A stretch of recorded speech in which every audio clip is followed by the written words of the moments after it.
o lo que llamamos la cena de los santos. La cena del Señor, la cena de los santos, la cena que comparten los santos.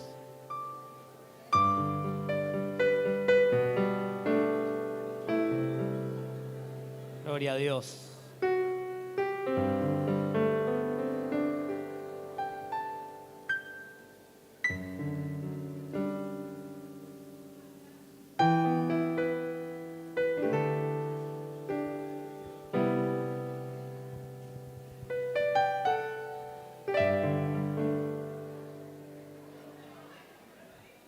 Cuánta euforia, cuánta alegría, qué bueno. Imagino que no se vio antes, ¿no? Se está saludando por primera vez ahora.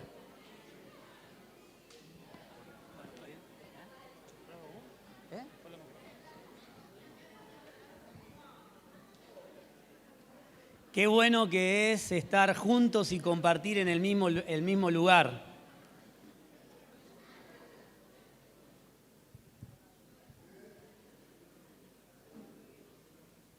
Los hermanos que nos están viendo por YouTube no imaginan la alegría que hay acá adentro, ¿no? Qué bueno. Qué bueno cuando nos reencontramos en Él. Hoy vamos a hablar de resucitados en Cristo, ¿sí? Resucitados en el Hijo. Quiero mandar un saludo. Ayer estuve hablando con la pastora de Mérida, México, con Shirley. Estuvimos casi 2 horas hablando y charlando y proyectando. La verdad que es una mujer hermosa que Dios ha puesto en aquel lugar. Y saludamos a nuestros hermanos de Mérida. En México son 2 horas antes, ¿sí? O sea que si usted vino medio dormido el domingo a las 10 de la mañana, recuerde que ellos se levantaron a las 7 para estar a las 8. ¿Sí? Se juntan a las 8 para poder disfrutar, aunque sea de manera virtual, la reunión que hoy compartimos, y han preparado una cena ahí para compartir. Van a partir el pan junto con nosotros y esto es maravilloso. Y tendrán reunión también a la noche. Así que damos gracias a Dios por Shirley, por la pastora Shirley, por los hermanos que están allí, por los colaboradores. Así que vaya nuestros saludos a aquel lugar. Aquella iglesia amada como tantas otras, ¿no? A veces mencionamos a una, pero la administración que Dios nos ha dado, no por nosotros mismos, sino por su gracia. Creo que Dios nos ha dado una administración tan grande porque sabe que somos inútiles y Él podrá hacer algo a través nuestro, ¿no? Eso es lo bueno. Eso es lo bueno. Así que una administración que sigue creciendo por mérito y gracia del Señor. Así que bueno, saludamos a nuestros hermanos de Mérida. La verdad que es envidiable en Mérida, ¿sí? Yo no lo conozco, ya lo conoceré, pero dicen que hay unas playas maravillosas. Así que bueno, si cuando vaya no me encuentran repartiendo tratados, ya saben dónde me van a encontrar. Resucitados en el Hijo, recién decíamos que fuimos trasladados, la palabra nos habla que fuimos arrebatados de un reino de tiniebla. Claro, fuimos diseñados a estar en ese vientre maravilloso donde al hombre no le faltaba nada, donde el hombre lo gobernaba todo a través de la imagen de Dios. No era un hombre y una mujer que gobernaban con su propio criterio, sino que manifestaban la imagen del Hijo de Dios. Dice que Dios los creó a imagen y semejanza, lo hemos hablado muchas veces, y era el gobierno que ellos ejercían, un gobierno donde la creación veía en ello a Dios. No eran representantes de Dios, no eran una copia de Dios, sino que la imagen de Dios estaba en ellos y ellos gobernaban no como dioses, sino como Dios. Claro, cuando llega la desobediencia, el pecado, y cuando hablamos de pecado y muerte, estamos hablando no de la muerte física, sino de la muerte espiritual, donde somos separados de Dios, fue necesario quitarlos del huerto, un lugar donde ya no podrían gobernar. Lo hablamos muchas veces, pero ellos trataron cuando se vieron el uno a otro, dijeron, ya Eva no manifiesta más la imagen que manifestaba. Y Eva habrá dicho, Adán es bastante feo, porque yo lo veía y podía, imagino, ¿no? Hoy podemos decir, podía ver la imagen de Cristo, la imagen del Dios invisible, podían verlo. Entonces, claro, al verse que ya no manifestaban la imagen de gobierno que ejercían, era complicado. Creo que no trataron de engañar a Dios, sino que trataron de seguir gobernando a su manera, haciendo ellos mismos vestimentas. Dice que después Dios están los primeros sacrificios y hace vestimenta para ellos, pero fueron quitados de ese lugar de gobierno donde evidentemente no podían seguir gobernando con su propia imagen o con algo parecido a Dios. Lo venimos diciendo muchas veces, Dios no busca nada parecido a su Hijo.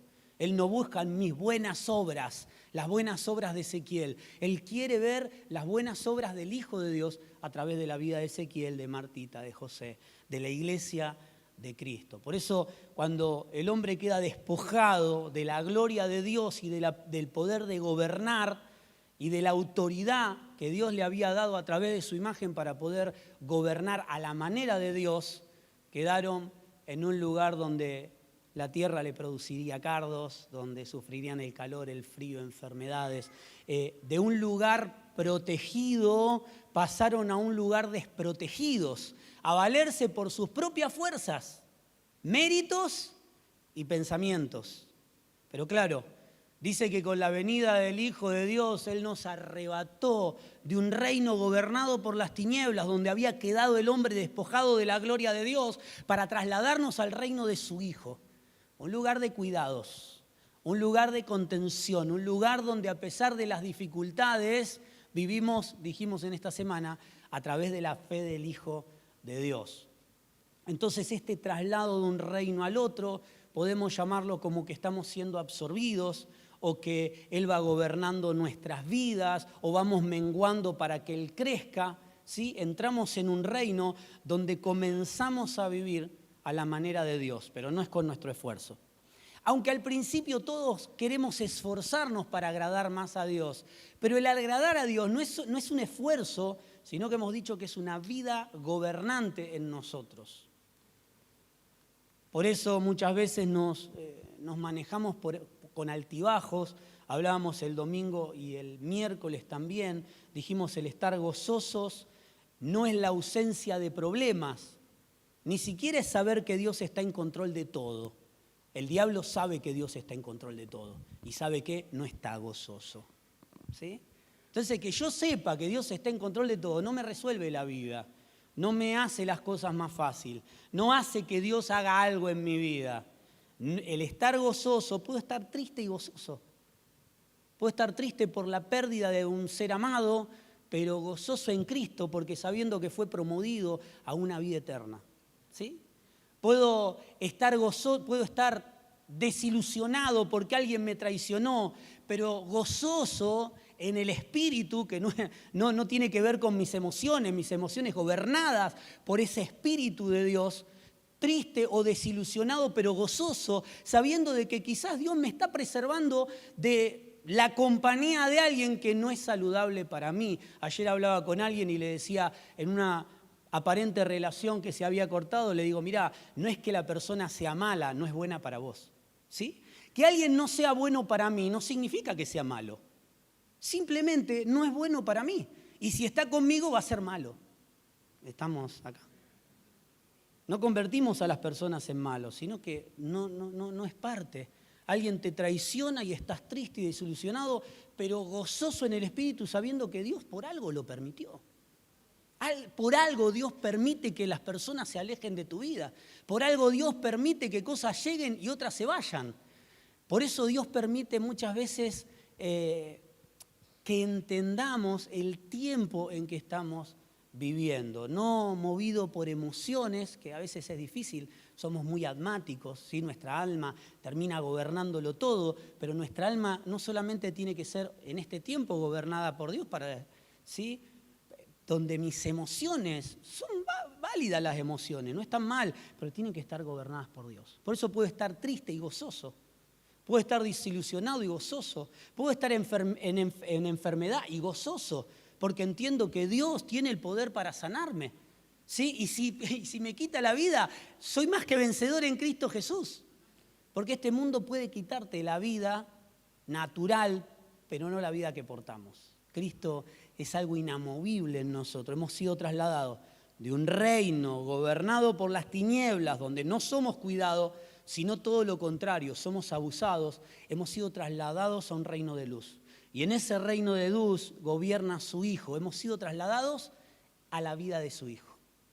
Podríamos decir que morimos, la palabra dice que debemos tomar nuestra cruz y seguirle. Y nosotros decimos, bueno, la cruz es mi suegra, es mi esposa, es mi esposo. ¿Sí? Son estos vagos que tengo de hijos. No, uno siempre pone la cruz y la personifica. Y esa cruz que debemos tomar es morir justamente con Cristo. Hemos sido llamados a morir juntamente con Cristo, y no de manera física, sino entregar el gobierno de mi vida a Dios. Es decir, yo muero a lo que quiero hacer a pesar que parezca bueno. Porque entiendo que Dios no busca lo bueno mío, sino que busca lo bueno de su Hijo en mi vida. Ese es el primer grado de martirio. Lo hemos dicho muchas veces, recibirán poder y me serán testigos. Testigo significa mártir. El primer grado de martirio es morir a lo que quiero, para vivir a lo que Dios quiere. El paso de un reino de tiniebla a un reino de luz es a través de una cruz. El poder de resurrección que obraba en la vida de Jesús, fue necesario que atraviese esa cruz para que ese poder habite en todos los santos. Fue necesaria esa cruz, que no fue un parche en la historia, para que ese poder de resurrección que se manifestaba en Jesús pudiera ser de todos los santos. Pero claro, los santos tienen que morir a un reino de tinieblas y renacer o resucitar a un reino de luz. Para resucitar en la vida del Hijo de Dios, tengo que morir a mi voluntad. Aunque esto parezca muy repetitivo. Gozo, dijimos la semana pasada, es el resultado del Cristo manifiesto en mi vida. No son las circunstancias, no es lo que estoy viviendo. Puedo pasar tiempos alegres y tiempos tristes, pero el gozo, dijimos que Habacuc hablaba claramente y los profetas, el gozo es de nuestra salvación. No está en los tiempos, no está en si la higuera está abundante o no tiene nada, si hay sequía o llueve demasiado, si tenemos abundancia o estamos en escasez, sino que mi gozo se basa en el Dios de mi salvación, en aquel que me ha salvado, en aquel que me ha hecho eterno, en ese lugar donde habitamos de sumo cuidado. Dijimos la semana pasada, no importa la situación o la temporada que nos toca vivir, sé que Dios está en control de todo, aunque no lo veo. Eso es fe, eso es vivir en la fe del Hijo de Dios y no en la mía. Ayer la semana pasada hablábamos justamente de la fe del Hijo de Dios y algo que suena fuerte. A mí me sigue sonando fuerte que tengo que morir a mi fe, tengo que renunciar a mi fe. La palabra nos habla de la fe del Hijo de Dios, nos habla de vivir en su fe, no como una copia, sino un lugar donde habitamos. ¿Qué es vivir en la fe del Hijo de Dios? Este es un texto que mencionamos la semana pasada, pero nos va a ayudar en la edificación. Gálatas 2:20, simplemente para recordar conceptos.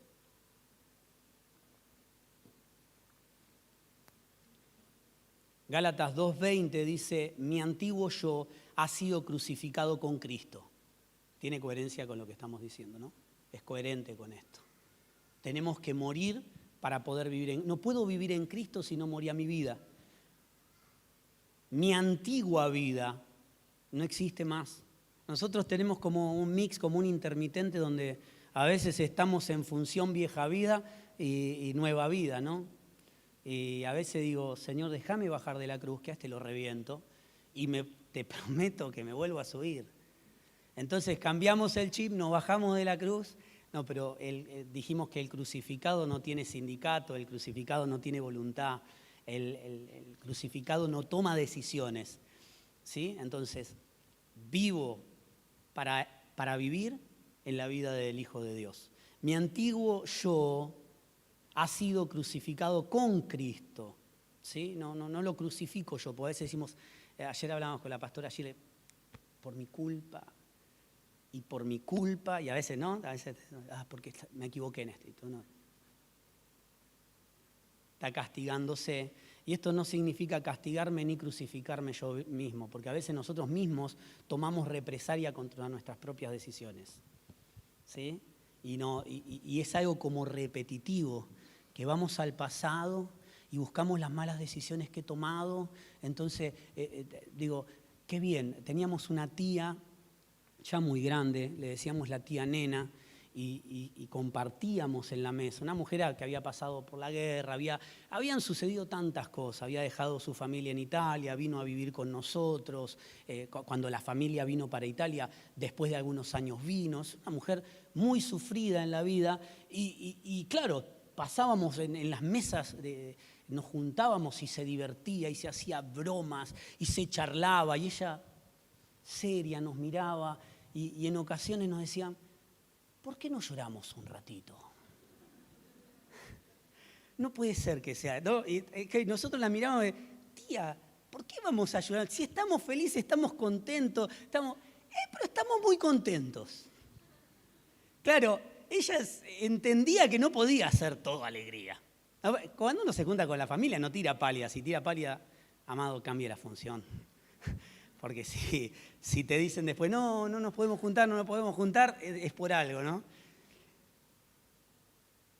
Entonces, esta tía decía: ¿por qué no lloramos un poco? Lloremos un poco, recordemos cosas tristes. No, dice, no quiero recordarme de nada triste.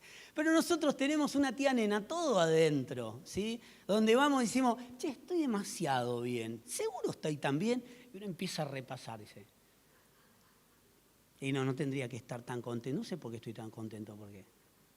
Cuando uno está en Cristo y empieza a vivir esta vida, lo hablábamos con el pastor Miguel el otro día, viajando, uno entiende que el gozo que tenemos, la alegría, no depende de nada natural, aunque mentalmente uno está buscando: che, ¿por qué estoy tan contento? Uno se levanta por la mañana temprano y sale y dice: estoy contento, che, no me estaré olvidando de algún banco, alguna tarjeta. ¿No habrá llegado algún mensaje con el señor Santander que suele entristecerme? O Ernesto Hipotecario, no sé, algún mensaje de algún amigo conocido. Uno dice: no puede ser que esté... Y empieza a repasar su vida como tratando de buscar algo como para bajar la alegría, para bajar el gozo. Y eso no es alegría. Cuando no depende de las circunstancias, es el gozo de la salvación. Es entender que nada te puede ser quitado, me pueden sacar comida, pero no me pueden sacar la vida.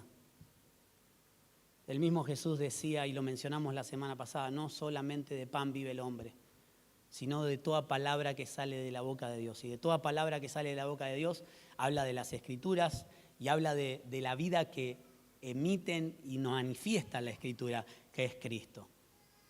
Los hijos de Dios vivimos por y para Cristo, sino que Cristo vive en mí. Mi antiguo yo fue crucificado, no puedo ir a buscar a una cruz a alguien que murió.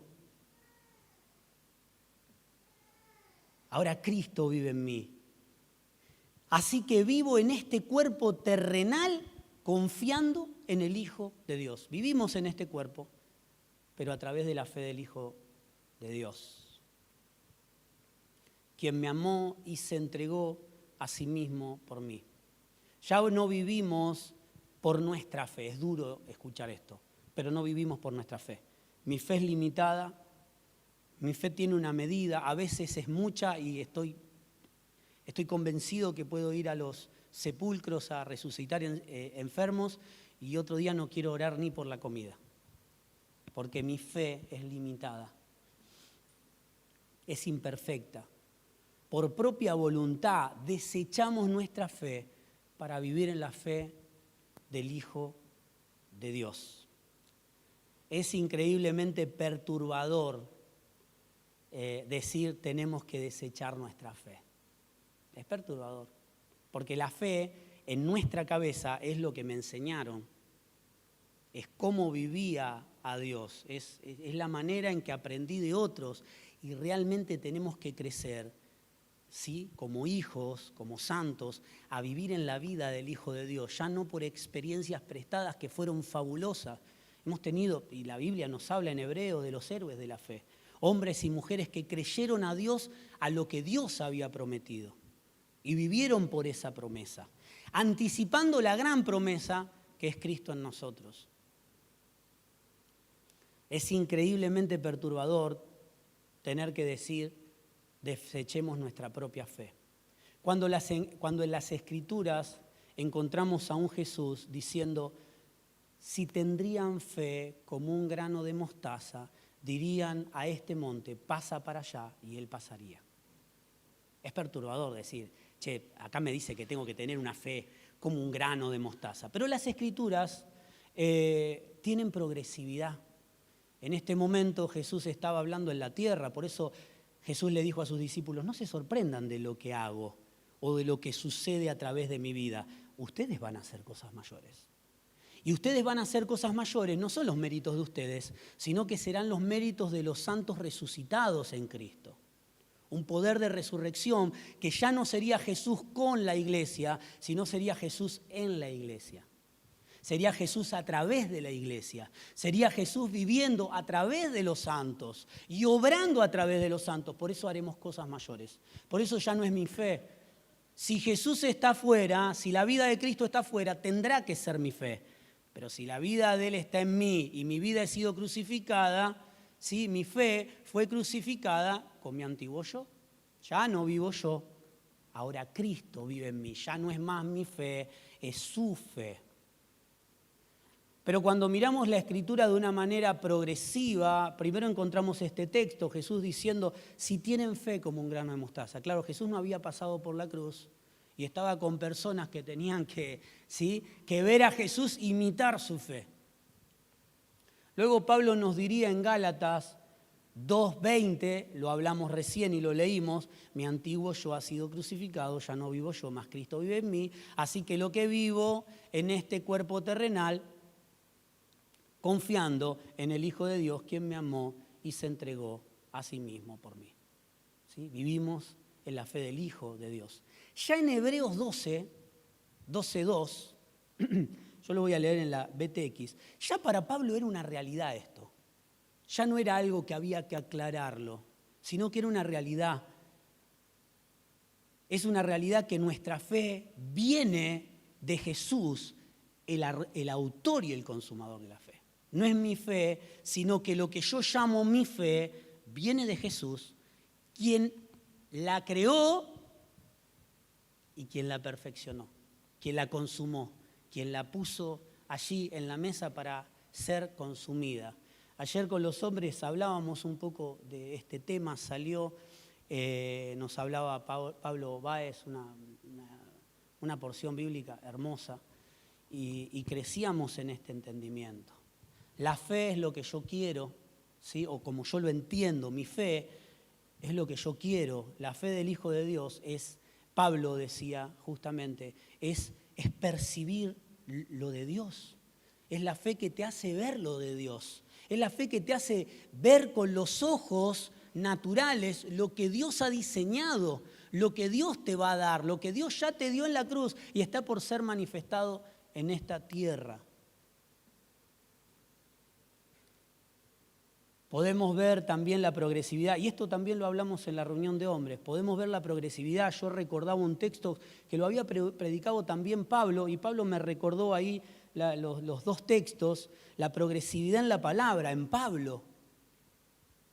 Entender una cosa y con el paso del tiempo decir algo más completo. Usted habrá escuchado de aquí cuando decimos algo, decimos, bueno, quizás sería más correcto decir así. Porque vamos corrigiendo y entendiendo lo que Dios quiere. Efesios 4:26 dice, enójense, pero no pequen. ¿Sí? Enójense, pero no sean gobernados por el enojo. Pablo decía, es imposible no enojarme. Es imposible que de repente no quiera matar a alguien. ¿Sí? Que no me levante en ira contra alguien. Pero que el enojo no los gobierne. Este era el entendimiento de Pablo. Se van a enojar, sí, que el sol no se ponga sobre su enojo, ¿viste? Ponía como un límite, no lleguen a la noche, para que el sol no salga otra vez con el enojo del día pasado, enójense de otra cosa, que no sea un enojo nuevo, que sea un enojo actual, ¿no? Del día, que sea como el pan, ¿no? Como un enojo que salió ahora. Pablo crecía en esto Y en Efesios 4:31 dice, quiten de ustedes toda amargura y enojo. Diría Pablo, el enojo para nada conviene. Ya decía, los hijos de Dios tenemos que avanzar una etapa donde ya el enojo, por cosas naturales y por cosas que me hicieron, ¿sí? Podríamos decir, si he sido crucificado juntamente con Cristo, imagínense Ezequiel, por propia voluntad, levantan una cruz y lo crucifican ahí. Y vienen al año y dicen, qué loco, mirá que le digo cosas a Ezequiel y no se enoja. ¿Algún muerto? ¿Usted vio algún muerto enojado? Yo no los he visto, no los quiero ver tampoco, le digo la verdad.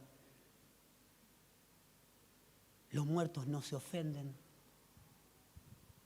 Los muertos no se levantan los unos contra los otros. Claro, la invención humana nos hizo ver películas, bueno, tenemos una mente que vuela, pero realmente un muerto no se ofende.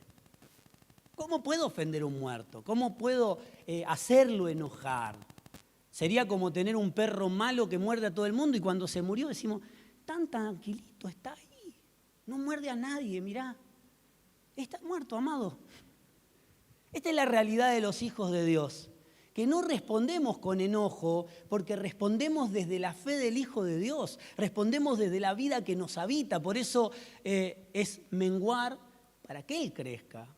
A Juan, cuando sus discípulos se le acercaron y le dijeron, oíme, maestro, ¿sí?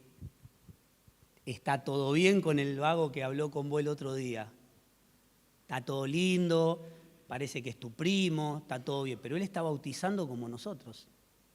Y la gente ya no viene más a nosotros, se está bautizando con ellos. Aunque Jesús nunca bautizó, bautizaban sus discípulos. Vemos en la palabra a un Jesús bautizándose, pero no bautizando a nadie. Sus discípulos eran los que hacían este trabajo. Pero los discípulos de Juan, sí, le decían, epa, ¿qué pasó?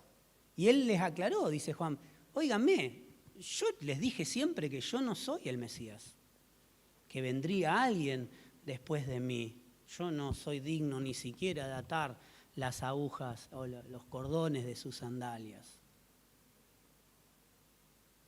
Es necesario que Él crezca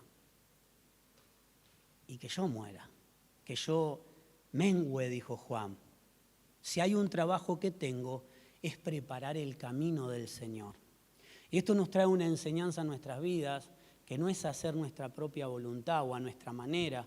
Si alguna función tenemos dentro del cuerpo y en nuestra familia y en nuestro trabajo y con los que amamos, es preparar el camino del Señor. No es decirle qué está bien y qué está mal con el dedito levantado o presentarnos como maestros, sino es preparar el camino del Señor, porque quien convence seré yo. Hemos convencido a muchas personas, pero no sirve de nada convencer a las personas. Las personas tienen que ser convertidas, tienen que morir para renacer en la vida del Hijo de Dios. Es necesario morir. Por mucho tiempo hemos maquillado, y lo digo personalmente, ¿no? Maquillar a los muertos, ¿no? Uno quiere maquillarlo para que sea mejor. Y el cambio no es de afuera para adentro, sino que es de adentro, de una vida que nos habita, que irá cambiándolo absolutamente todo. Pablo, en esta progresividad en la Escritura, en un punto nos dice, hey, enójense, les permito enojarse, pero no pequen, no lleguen a pecar en el enojo. Pero después diría, el pecado para nada conviene. Me lo hacía recordar Pablo, fue una prédica de él. Para nada, absolutamente para nada conviene el enojarse, porque si los hijos de Dios estamos crucificados, el crucificado no puede enojarse, ya está en otra vida.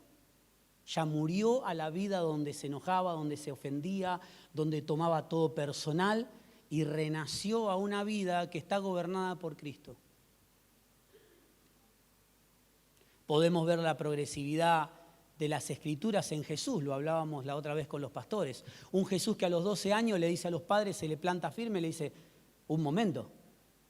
Cuando le preguntan, claro, Jesús había desaparecido 3 días, ¿sí? Parece ser que era la primera vez que Jesús había desobedecido a sus padres. ¿Por qué? Porque había un bien mayor. O sea, desobedezco a mis padres porque tengo que buscar a mi Padre Celestial. Y nosotros lo hemos tomado como una frase de victoria. Yo tengo que estar en los negocios de mi Padre. Cada vez que te decían, che, ¿qué haces? No sé usted, pero yo le he dicho a eso, yo en los negocios de mi padre necesito estar. Y casi era una excusa para contrarrestar cualquier tipo de pregunta o llamado de atención que te hacían. Entonces Jesús se para y le dice, yo en los negocios de mi padre necesito estar. Pero en el versículo siguiente dice que Jesús se tuvo que volver con los padres. Y yo le preguntaba a los pastores justamente esto, ¿quién tuvo más autoridad en ese momento? ¿Jesús o María y José?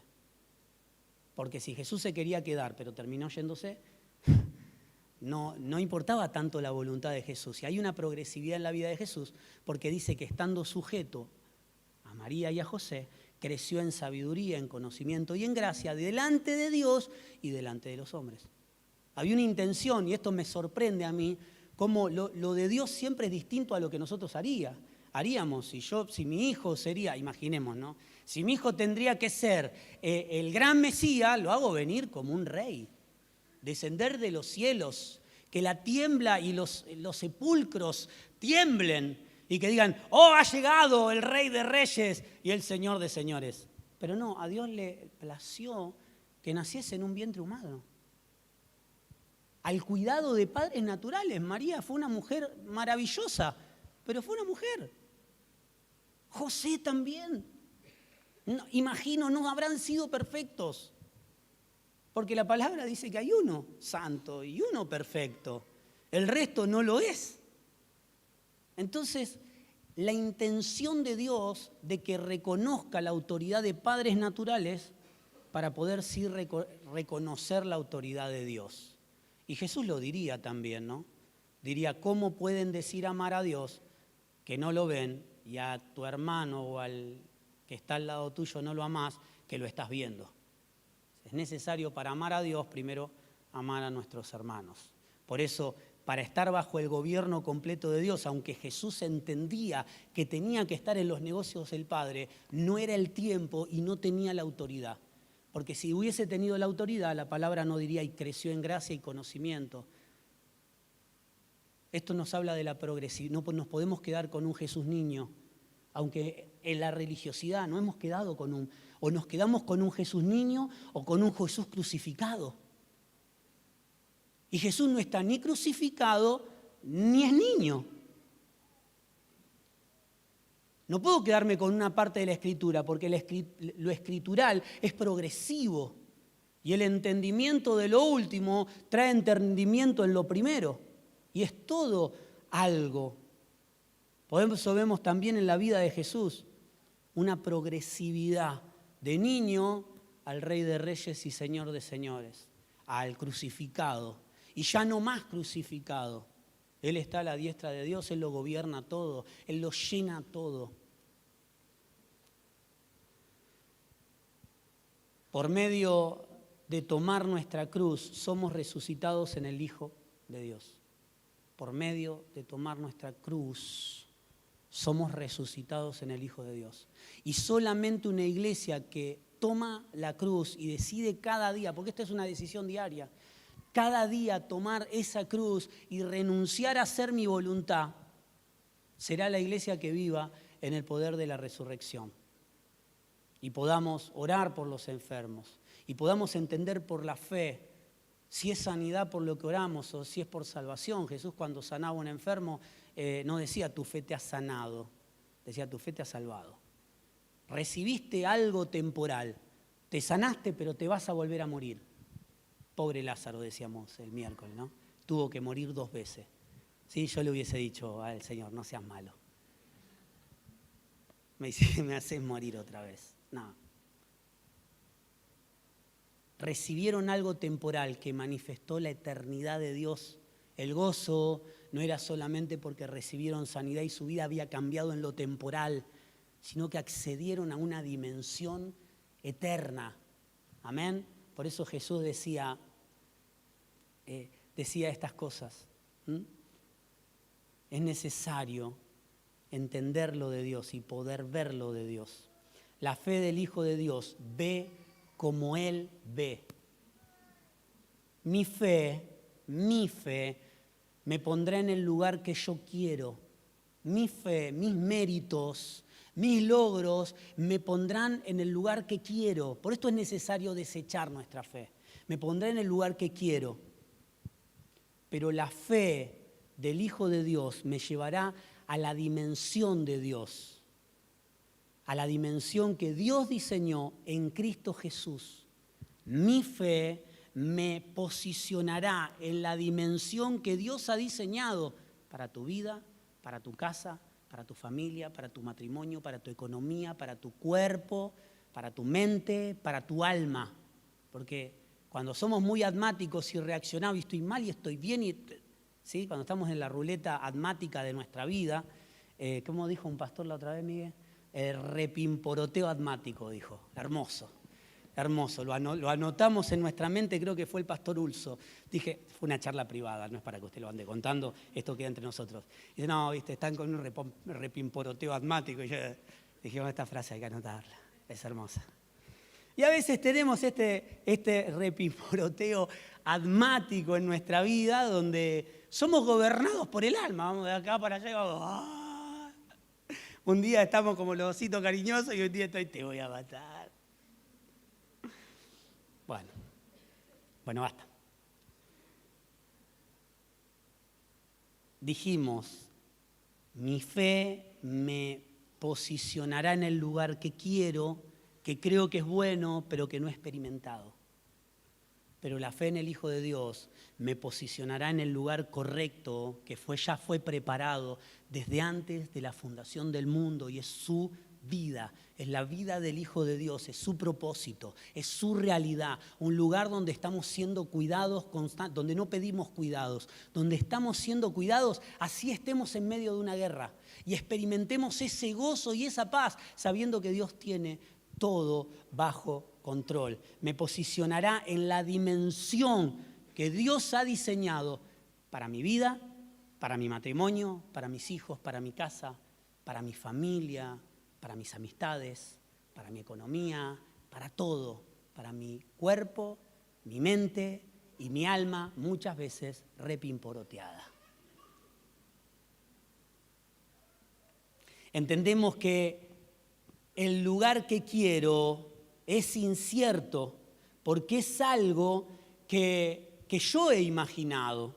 Requiere cuidados, ¿sí? El lugar que vos imaginaste requiere mis cuidados, no el mío, el suyo. Mi lugar lo voy a cuidar yo.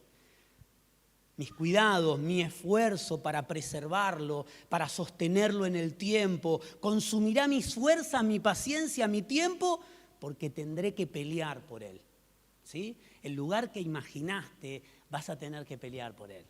Vas a tener que sostenerlo en el tiempo porque te lo van a robar. Si el lugar que soñaste está en esta tierra, el Señor decía, no hagan tesoro en la tierra, muchachos, porque en la tierra se echan a perder los tesoros y te lo roban. Hagan tesoros en el cielo. Pero en la dimensión de Dios, es mi fe que me posicionará en el lugar de lo que creo me va a cuidar o me va a contener o me va a preservar, pero realmente va a demandar esfuerzo, trabajo, desgaste, enojos, peleas. Pero la dimensión que Dios ha preparado es un lugar de reposo en todo tiempo. El lugar que Dios ha preparado es un lugar de reposo en todo tiempo. Un lugar, y todo lugar y circunstancia, en todo tiempo, lugar y circunstancia. Y ayer Facu Báez nos hablaba justamente del Salmo 23 y nos da una parte hermosa que ahora la vamos a decir. El Salmo 23, David nos hablaba de que su realidad era la realidad de Dios.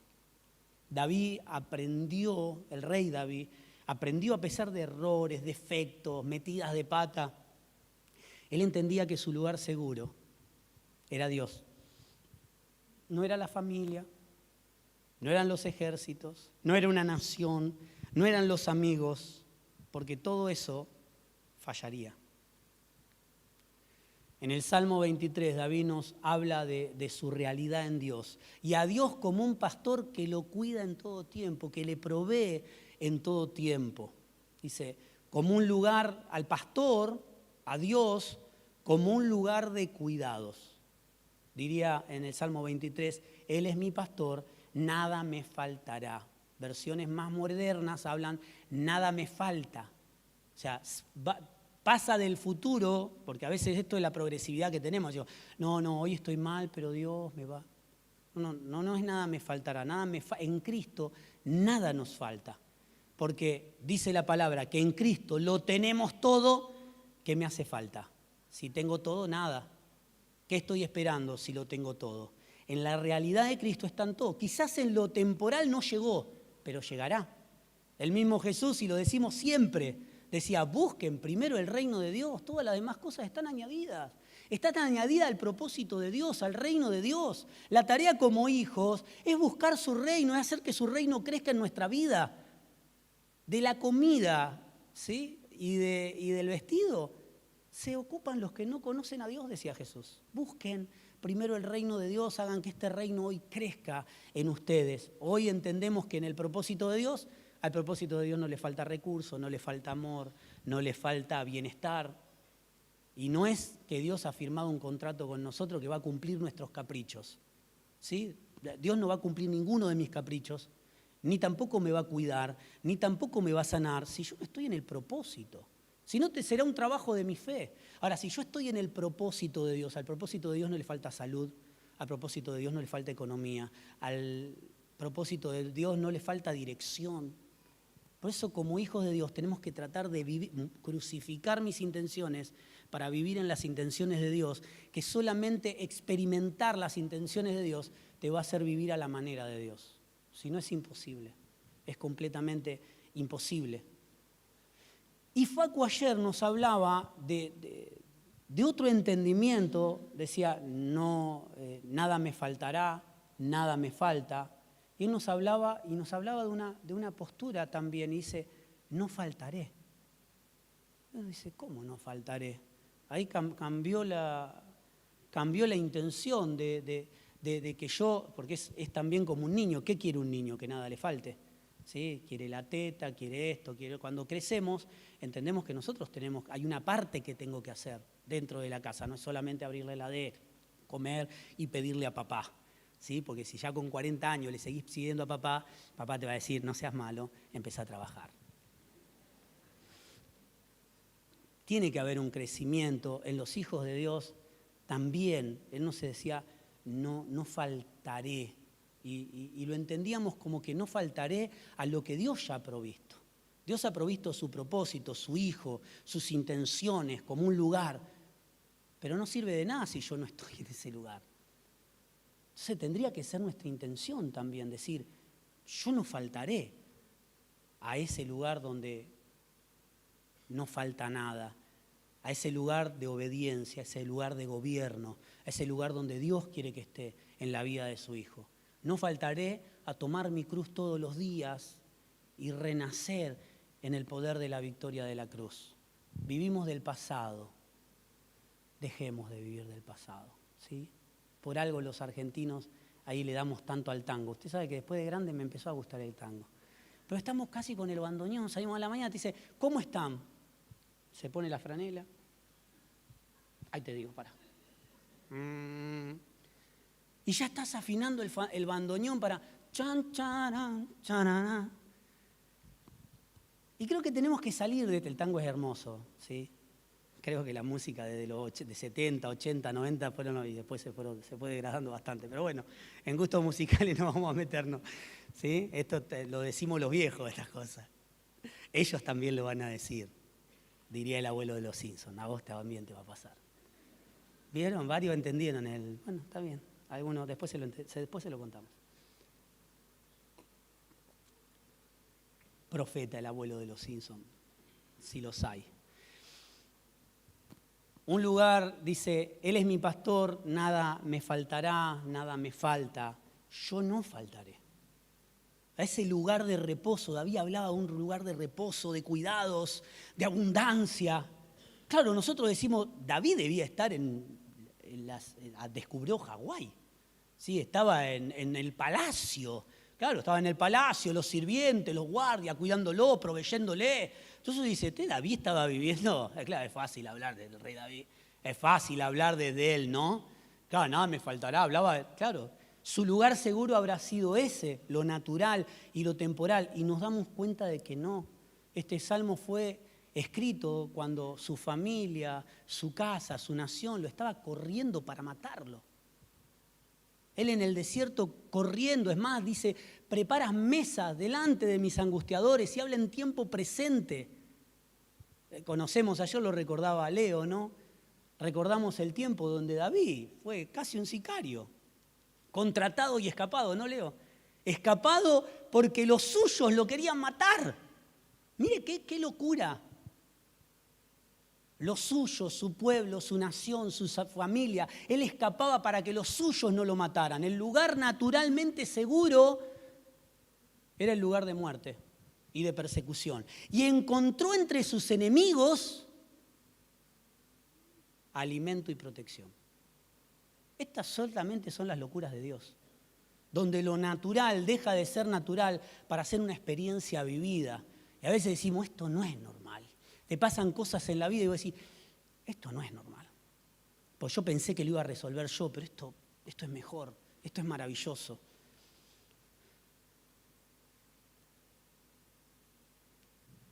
Nos lleva al entendimiento esta frase de Facu que completaba nuestro entendimiento, y es maravilloso estas reuniones donde uno habla y charla y tiene la experiencia y el estudio para hacerlo, y nos decía, hay una parte, es no faltaré, hay una decisión, salvación es por gracia, no procede de mí, no depende de mí, pero ser parte del propósito de Dios es una decisión, es decir, tomo mi cruz y crucifico mis intenciones. Y esto sí proviene de nosotros, de la intención de vivir bajo el gobierno de Dios. Dijimos, y lo decimos siempre, es una frase que decimos siempre, la iglesia son hombres, mujeres, niños, ancianos que han renunciado a vivir a su manera para vivir a la manera de Dios. Es una decisión personal que parte de la vida que nos habita, del Cristo manifiesto en nosotros, porque eso no es una decisión que podemos tomar nosotros desde lo natural. Juan 17, 21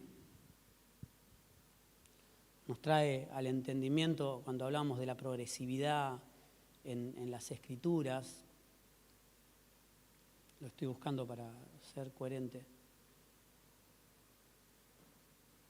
Ya no vivo por nuestra fe limitada, imperfecta.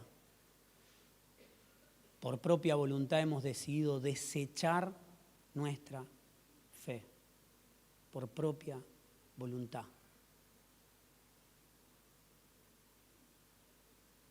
Dijimos Juan capítulo 17, verso 21, dice, te pido que todos sean uno, así como tú y yo somos uno. El Hijo estaba orando antes de la cruz diciendo, Padre, no te pido que los cuides del mundo y de las cosas que le van a pasar, te pido que sean uno, como vos y yo somos uno. Es decir, como tú estás en mí, Padre, y yo estoy en ti. Jesús le decía, como vos estás en mí y yo estoy en vos.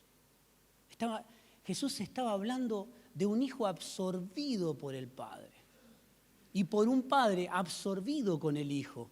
Y cuando vamos a Juan 1.1, que lo mencionamos, ya lo quemamos, es la palabra estaba en el principio y era Dios y estaba en Dios y todo fue creado por Él y para Él. Y aún Jesús diciendo, no busquen a los fariseos, no busquen en las Escrituras la vida eterna, porque las Escrituras hablan de mí. Ustedes buscan la vida eterna en las Escrituras y las Escrituras dan testimonio de mí, están hablando de mí. Yo soy la vida eterna. Qué nombre apropiado, pastor. Digo por la congregación. Curiosamente, dice, tú en mí y yo en ti, y que ellos estén en nosotros para que el mundo crea que tú me enviaste. Si nosotros no estamos en Cristo, el mundo no va a decir, qué lindo lo que predican, es muy lindo lo que hacen, reparten comida, ayudan a los huérfanos, es un trabajo precioso el que están haciendo. Pero yo no quiero ser parte. O puedo ayudar con mi economía, pero no querrán ser parte porque no creen realmente, toman todo como buenas acciones, y las buenas acciones vienen de los cristianos, está bárbaro. Y si viene de un ateo, no importa nada, lo bueno es que hay buenas acciones para con las personas. Pero acá Jesús nos hablaba de otro entendimiento, Él nos decía, yo en vos y vos en mí, y ellos en nosotros, para que el mundo crea que vos realmente me enviaste. Y si el mundo todavía no cree que Jesucristo es el Hijo de Dios y fue enviado, bueno, en algo hemos fallado como iglesia. Evidentemente estamos en doctrinas, estamos en buenas obras, estamos en estudiar la palabra, pero no estamos en Cristo. No estamos siendo gobernados por Cristo, porque el mundo empezará a creer cuando realmente el Señor deje de ser una información y sea una vida manifiesta en mi vida, que se manifestará en gozo, en paz, en paciencia, en bondad. No será mi bondad, no será mi paciencia, sino será un manifiesto de Cristo en nuestra propia vida. Por eso nos dice, mueran a lo de ustedes porque las buenas obras de ustedes no sirven. El amor de ustedes no sirven porque hoy tienen amor y mañana están enojados. La paciencia de ustedes, no. La paz de ustedes, en el mundo se dice, ¿querés paz? Tenés que estar preparado para la guerra. ¿Sí? Porque la guerra trae paz. Fíjese la progresividad del mundo. La progresividad en el Señor es conocerlo más. Hoy decimos una cosa y mañana corregimos. Y no, esto Dios no está, es la impresión que tenemos en este tiempo. Pero en el mundo la progresividad es paz. La paz conduce a la guerra. Y las guerras, cuando todo se termina, conduce a la paz. Y que el tiempo de paz vuelve a traer guerra.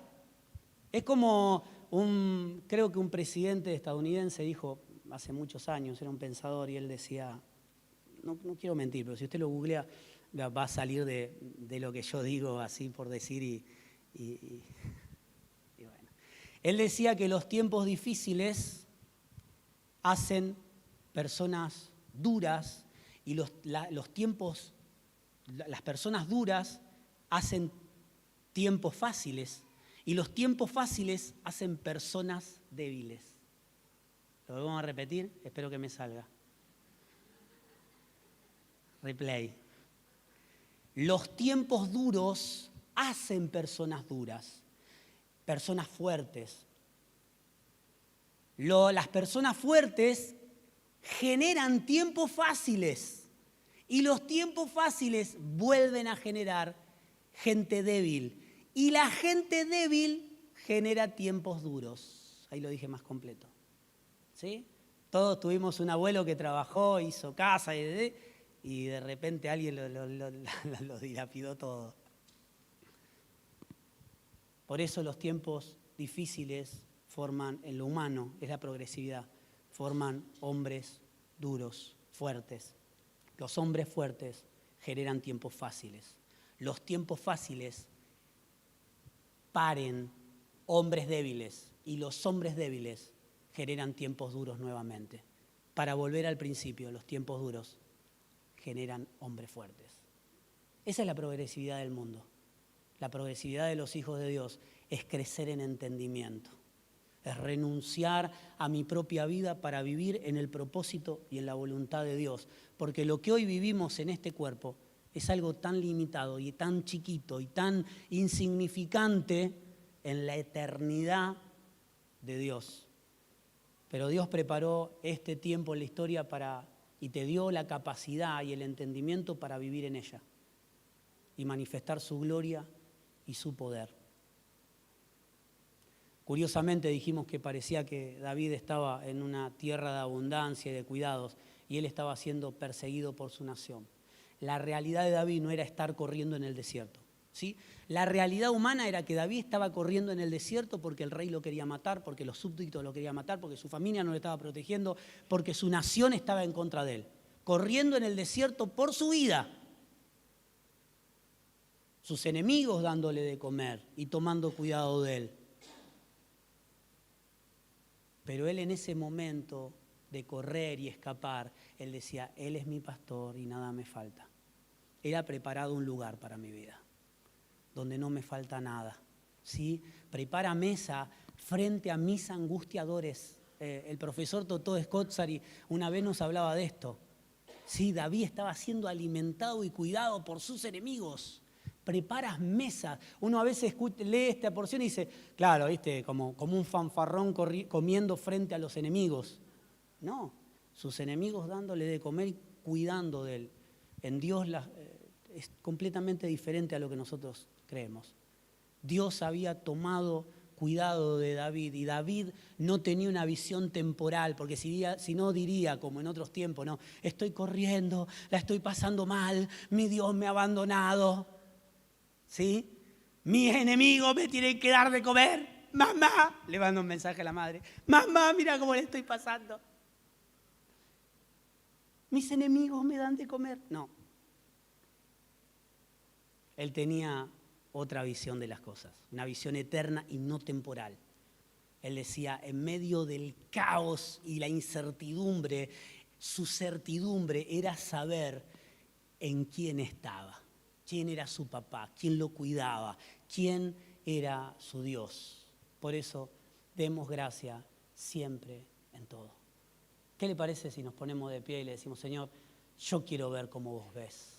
En las Escrituras nos insta una y otra vez, pongan los ojos en las cosas de arriba, pongan los ojos en las cosas eternas, pongan los ojos en las cosas de Dios. No, pero pastor, vos no sabés. Ya a veces me quejo conmigo mismo, no me digo pastor, pero me digo, ¿podés creer lo que me pasa? ¿Podés creer las circunstancias que estoy viviendo? Y uno no dice, ¿por qué me has desamparado? Pero él lo piensa, dice, a Dios se le ocurre pasarme por estas cosas. Pero Él está en control de todo. No importa si estás pasando por un tiempo difícil en tu cuerpo, en tu salud, en tu economía, en la familia, sino entender que gozo es más allá de lo temporal. David hablaba, y este salmo que nos ha alimentado, este es el primer salmo que me hicieron buscar en la Biblia. Por eso lo recuerdo y siempre está presente. Un día papá me dijo, vas a aprender a buscar en la Biblia. Y me puso a buscar, y Salmo 23 era cantado. Porque era nuestra oración. A pesar de los tiempos difíciles, David podía decir, yo tengo un pastor que me cuida. Cuando hablo de pastor, está hablando de alguien que da la vida por la oveja. No cuenta la oveja como valiosa o no. Porque Jesús habló de las 99 y pudo haber dicho, 99, voy a salir a buscar una y voy a dejar a las 99 sola. No, fue a buscar a la oveja perdida. Y lo hablamos en estas semanas, ¿no? Fue a buscar a esa oveja perdida porque tenía valor. Me dice que el pastor da. Jesús decía, el asalariado, cuando ve el peligro, se escapa. Pero el pastor de las ovejas, da su vida por la oveja. Y estaba hablando no de un pastor natural, un pastor humano, un pastor que está al frente de una congregación. Estaba hablando del Señor de señores, del pastor eterno, de nuestro pastor, que Él dio su vida por nosotros. Jesús estaba hablando de Él mismo. Estaba siendo autorreferencial a Él mismo. Dice, el pastor realmente da su vida por la oveja. Estaba hablando de esa cruz que había sido preparada desde antes de la fundación del mundo, anticipando a los suyos, que la tarea del pastor era dar la vida por la oveja, para vivir en todos los santos.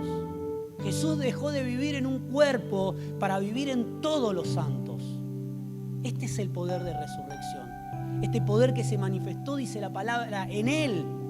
Hoy se manifiesta en la vida de todos los cristianos, de todos los hombres y mujeres, de los santos, que han renunciado. Y no hablamos de salvación. Estamos hablando de hombres y mujeres que decidieron morir a su vida para vivir. Perdieron el miedo a vivir a la manera de Dios para descubrir que lo de Dios es bueno, es agradable y es perfecto. ¿Qué le parece si oramos y decimos, Señor, quiero vivir en tu vida, quiero que mi vida sea tu vida, quiero que tu vida absorba mi vida? ¿Y sabe qué? Cuando hablamos, Juan hablaba de menguar para que Él crezca, ¿sí? Esa vasija que se va vaciando para llenar de lo correcto. ser lleno de lo correcto, de la vida correcta. Podríamos decir con el entendimiento que tenemos que Dios está reconciliándose dentro tuyo. Dios está absorbiendo, a veces decimos Dios está matando todo. No, Dios está reconciliando todo lo tuyo con Él. Él está en tu interior reconciliándolo todo. A veces tomamos las cosas como pérdida y no, son cosas que Dios ha reconciliado con Él, que yo he tomado y las he usado a mi manera, mi carácter, mi manera de hablar, mi impulsividad. Y a veces nos convertimos como en pavo. Y conocí al Señor y me convierto en un pavo. No, Dios está absorbiendo todo lo tuyo. No es imitar al Hijo de Dios, es que el Hijo de Dios viva en tu vida y lo gobierne todo. Es decir, Señor, yo quiero vivir la muerte y la vida, todo, nada me puede ser quitado, porque todo depende de mí, todo depende de la decisión que yo he tomado frente al Santo. Por eso digo, salvación no depende de nosotros, es algo que ha llegado a tu vida por decisión de Dios. Pero Facu nos hablaba, yo no faltaré, y nos abrió una ventana de entendimiento a decir que no es que me faltará, no es que me falta, nada me falta porque estoy en Cristo, sino que a eso que nada falta, no tengo que faltar yo. Porque el propósito de Dios no depende de mí. Depende de mí estar en el propósito de Dios. Dice la palabra que los hijos de Dios son guiados por su Espíritu. Y su Espíritu es un poder que te impulsa a hablar con Dios. Te impulsa a tomar esa cruz y morir a lo tuyo para vivir a lo de Dios.